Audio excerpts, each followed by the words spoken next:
Live, local, late breaking. This is WDSU News at 4. Make me feel relieved that we have a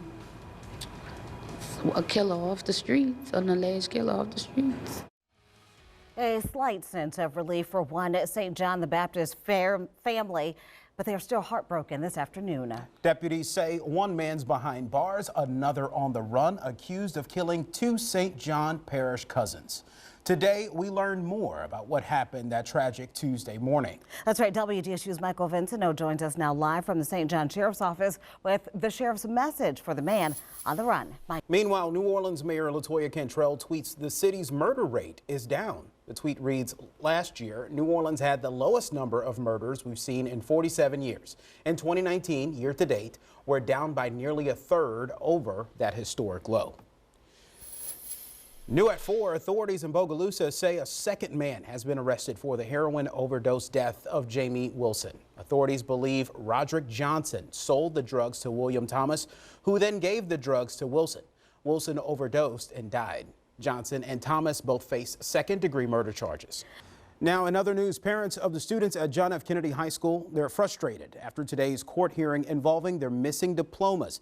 This afternoon, leaders of New Beginnings Charter School walked out of the courtroom with a new date for the hearing. They claim they weren't served the writ for today's proceedings in a decent amount of time. They also told Judge Rachel Johnson they were waiting on the Department of Education to release the approved student transcripts. Attorney Susan Bagneris, who represents the parents in this case, contacted the DOE's counsel. They said what New Beginnings is claiming is not true.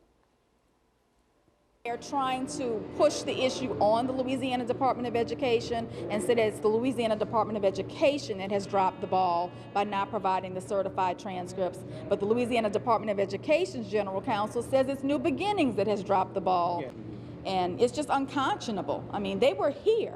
There was no reason why they could not present arguments and proceed today other than delay, wanting to delay.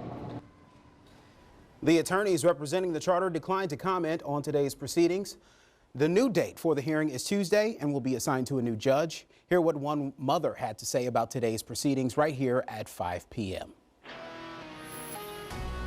Turning now to weather, we're tracking some scattered storms this afternoon. They're hit or miss here and there. For more on that, let's toss it to meteorologist Quaylen Murphy. Hey, good afternoon. The Saints back on the field practicing today, but one player got some recognition for his locker room and field presence. That's right. WDSU's Carly McCord joins us from Saints Camp in Metairie with more.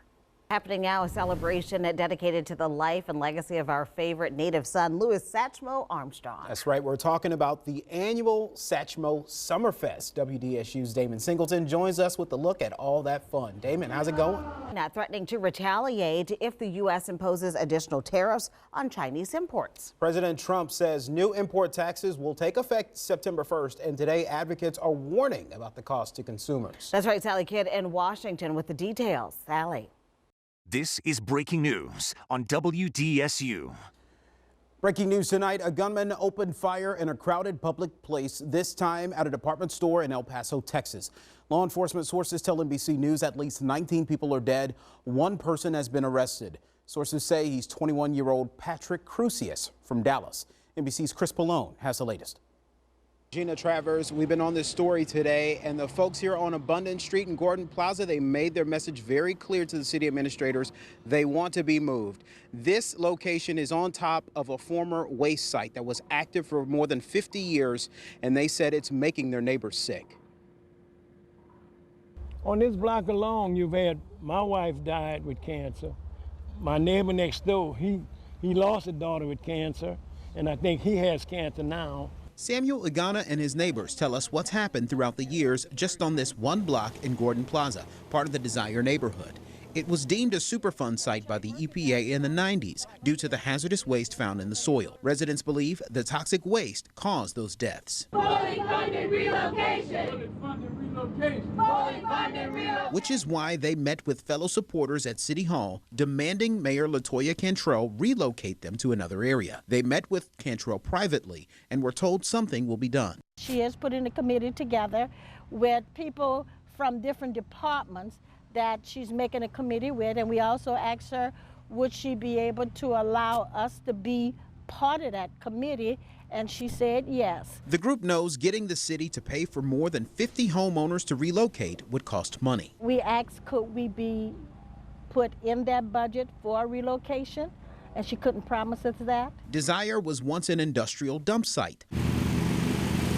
40 years ago, it became a neighborhood for low-income African-American families. This is why we think that it's a struggle and it's hard for us because we are a black community. As for Mr. Samuel, he says he's glad to get the meeting with the city, but now he just wants action. We really haven't gained any significant progress. We've changed mayors, we've changed administrations, but here we are still trying to get out of here.